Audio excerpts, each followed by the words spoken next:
de Buenos Aires, como es el caso del Hospital Durán, donde los delegados están denunciando que hay un faltante de camas de terapias disponibles y además que faltan profesionales para la atención. Hablamos con uno de ellos, con Héctor Ortiz, que advierte. Hoy estamos en una etapa crítica, tenemos las salas totalmente llenas, hablamos de 3 pisos completos con COVID, arriba de 130 pacientes internados, la terapia intensiva repleta con escaso personal de enfermería y médicos agotados. Estamos hablando de pisos repletos, ¿de qué porcentaje estamos hablando? Y estamos hablando de un 90% a un 100%, porque 3 pisos que eran destinados para otro tipo de patologías están completamente llenos de pacientes con COVID. La terapia lleno de pacientes con COVID. Cerraron la terapia intensiva pediátrica para poner adultos con pacientes con COVID. Bueno, ahí estaba la advertencia de los trabajadores respecto de la situación de las terapias y también de los profesionales de la salud en este hospital, particularmente en el Durán. Allí está Ricardo Briotini. Ricardo, buenas noches. ¿Qué tal, Mariana? Bueno, la situación es como contaba en este momento Héctor Ortiz en la nota que nos antecedía. Una situación bastante complicada, donde dicen que faltan camas, pero no solo son las camas las que faltan, sino que además falta personal humano, o sea, médicos, enfermeros. Y cuando se acercan aquellos pacientes que necesitan ser atendidos, sufren largas demoras y mucha espera para poder ser atendidos. Nosotros estamos con Justina, una médica residente, que nos contaba antes de salir al aire cuál es la situación que están atravesando en el Hospital Durán. Justina, bueno, contanos, ¿qué es lo que sucede dentro del hospital y en la guardia particularmente? La situación particular de nuestro hospital y que sucede en muchos hospitales de agudos es que tenemos las salas de internación y la unidad de terapia intensiva entre un 80 y un 100%, en varios hospitales de agudos principalmente, la ocupación es de un 100%, y eso lleva a tener que hacer derivaciones a otros hospitales. Y se nos dificulta bastante porque se rechazan algunos hospitales y empezamos con pacientes que están a la espera de derivación. Puedo dar ejemplos, el fin de semana una chica de 27 años la tuvimos que derivar a otro hospital.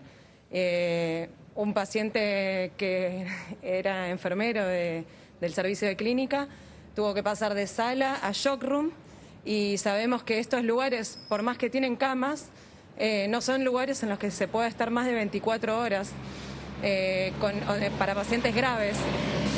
Shock room, guardia, son lugares que están funcionando como terapias intensivas, pero no son lugares que sean terapias intensivas. Entonces los pacientes esperan un tiempo para, digamos, ser intubados y ser pasados a la unidad de terapia intensiva, que está colapsada.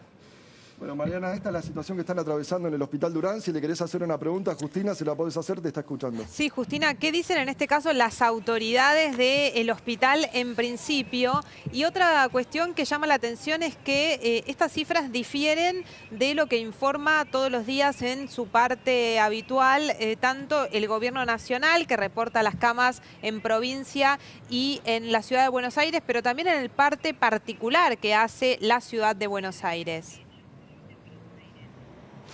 Es que por darte el ejemplo del Hospital Durán, dicen que hay 33 camas y en el momento que decían que había 33 camas teníamos 22 camas efectivas.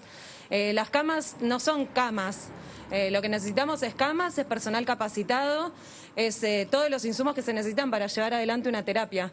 Eso es lo que nosotros desde la Asamblea de Residentes y Concurrentes estamos denunciando, que las camas que cuentan no están siendo utilizadas porque hay mucha falta de personal capacitado.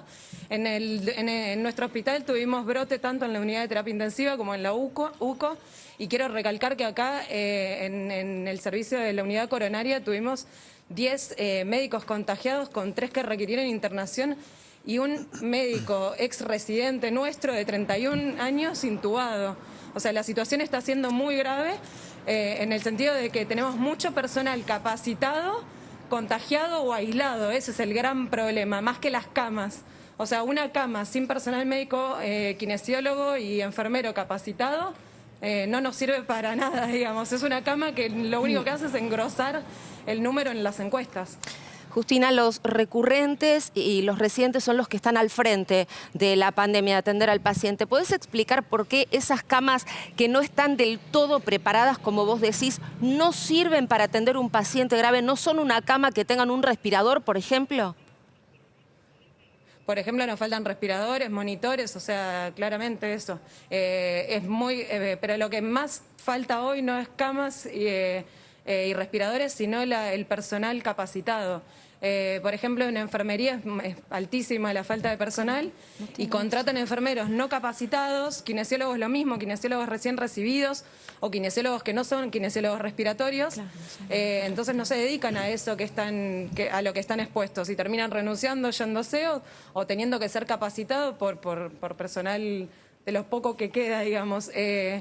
Para darte un ejemplo de esto, el día sábado en la unidad de terapia intensiva está a cargo de la terapia una residente de segundo año. O sea, estamos en una situación límite y sabemos que va a ir empeorando por la misma flexibilización de la cuarentena, que no estamos hablando de personas que salen a correr, estamos hablando de trabajadores que van Justina, a fábricas, que van a empresas y que están uno al lado del otro, digamos, en una situación de contagio.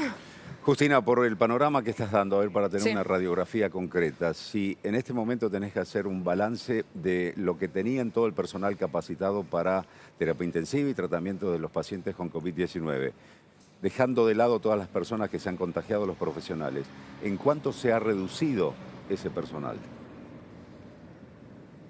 Y lo que te contaba, algunas guardias, porque sabemos el personal por guardia, algunas guardias están con menos personal que otras, algunas tenemos hasta 5 o 6 para 20 pacientes y algunas tenemos una residente a cargo de 6 pacientes, que estamos hablando de una residente, o sea, es capacitada en formación. Que nada, hasta hace poco lo que nos decían era que nosotros estábamos supervisados, estábamos en formación y por lo único que se extendía nuestras residencias y concurrencias era para extender nuestra formación. Bueno, esto queda demostrado que no es así, que somos nosotros quienes estamos al frente de la pandemia. A ver, te pregunto a vos, Justina, y también a Ricardo.